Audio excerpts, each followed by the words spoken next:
स्त्री का घर। तुम्हें कितनी बार बताया है, मेरे तैयार होने से पहले मेरा नाश्ता तैयार हो जाना चाहिए।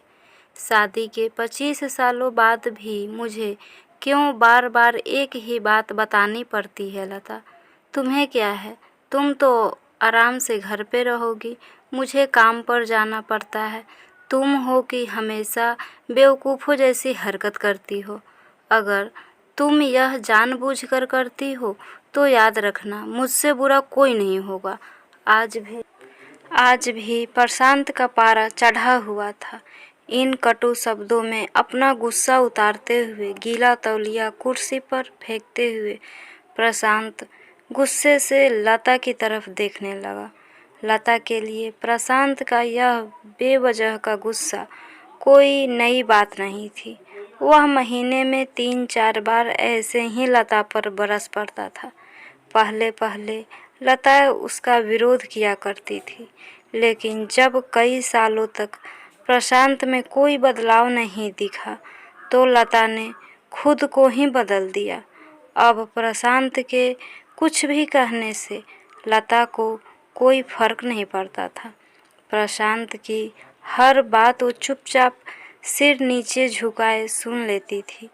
शादी के पहले 5 साल तक लता ने पूरी कोशिश की थी कि प्रशांत को बदला जाए, लेकिन फालतू का गुस्सा करना और बाद में लता को भला बुरा कहना, यह मानो जैसे उसकी आदत बन गई थी।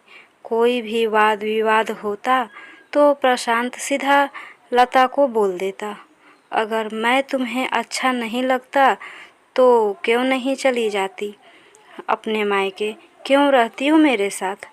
इतना सब कुछ होने के बावजूद लता प्रशांत के साथ रहती थी, क्योंकि उसे अपनी बेटी की फिक्र थी। और वह जाती भी तो कहाँ, अपने बूढ़े हो चुके माँ बाप को इस उम्र में परेशान करना वह नहीं चाहती थी। समाज और लोग क्या कहेंगे, यह भी तो उसे देखना था। वह इतनी पढ़ी लिखी भी तो नहीं थी कि खुद जाकर कोई नौकरी कर सके और अपना और अपनी बेटी का पालन पोषण कर सके। लता को अब अपनी फिक्र नहीं थी, उसको फिक्र थी तो बस अपनी शादी लायक हो रही बेटी की। लता नहीं चाहती थी कि पति पत्नी के झगड़े की वजह से काव्या डिस्टर्ब हो। काव्या की पढ़ाई पूरी हो चुकी थी, उसके लिए अब शादी के रिश्ते आने लगे थे। कई रिश्तों को काव्या ठुकरा चुकी थी। 2-3 महीने बाद एक अच्छा रिश्ता आया। रिश्तेदारों और पहचान के लोगों ने भी लड़के के बहुत गुणगान किए थे। प्रशांत एक शाम अपनी बेटी के पास बैठकर उसे बताने लगा, काव्या बहुत अच्छा लड़का है, यह पढ़ा लिखा है, बड़ा घर है, बहुत अच्छी नौकरी है। ऐसे रिश्ते बार बार नहीं आते बेटा, इस बार मना मत करना। काव्या अपने पिता से ज़्यादा बात नहीं करती थी, शायद डरती थी या शायद नफरत करती थी, लेकिन आज वो अपनी पूरी हिम्मत इकट्ठा कर बोली, मुझे अभी शादी नहीं करना है पापा, मैं नौकरी करना चाहती हूँ, खुद अपने पैरों पर खड़ी होना चाहती हूँ। हाँ तो उसमें क्या बड़ी बात है, मैंने लड़के से बात की है, वह तुम्हें किसी बात के लिए नहीं रोकेगा। तुम शादी के बाद भी नौकरी कर सकती हो, वह तुम्हें नौकरी के लिए परमिशन दे देगा। प्रशांत बोला, मेरा नौकरी करना या ना करना उसकी परमिशन पर क्यों डिपेंड रहेगा पापा? काव्या ने पूछा। मैं कह रहा हूँ ना, तुम्हें किसी भी चीज़ की कमी नहीं होगी वहाँ।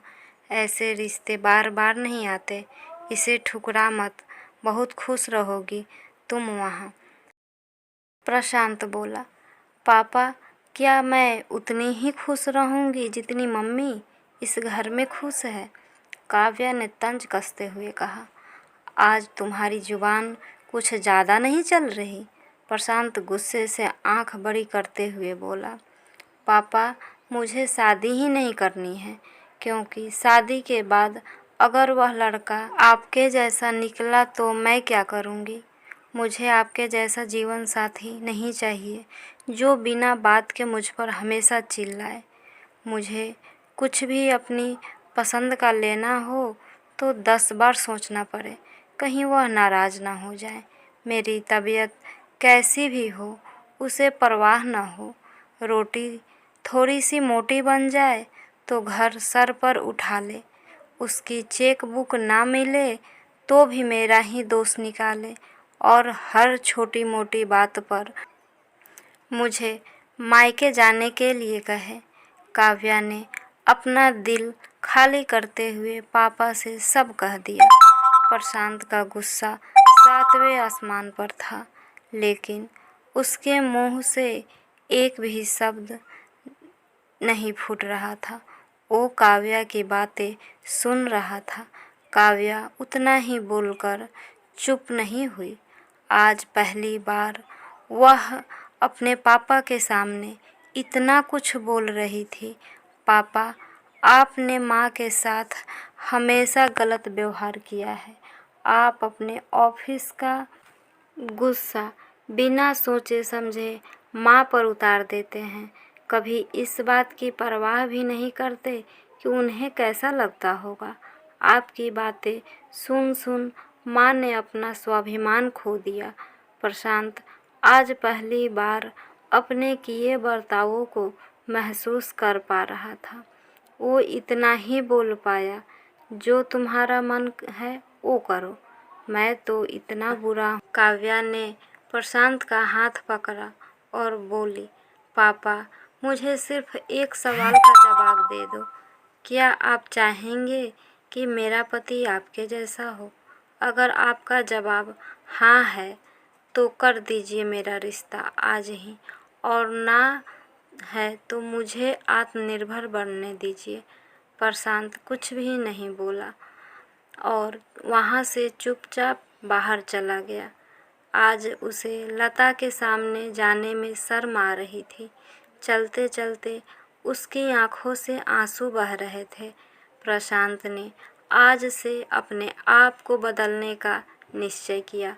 अगले दिन से लता ने अपने पति में काफ़ी बदलाव देखा।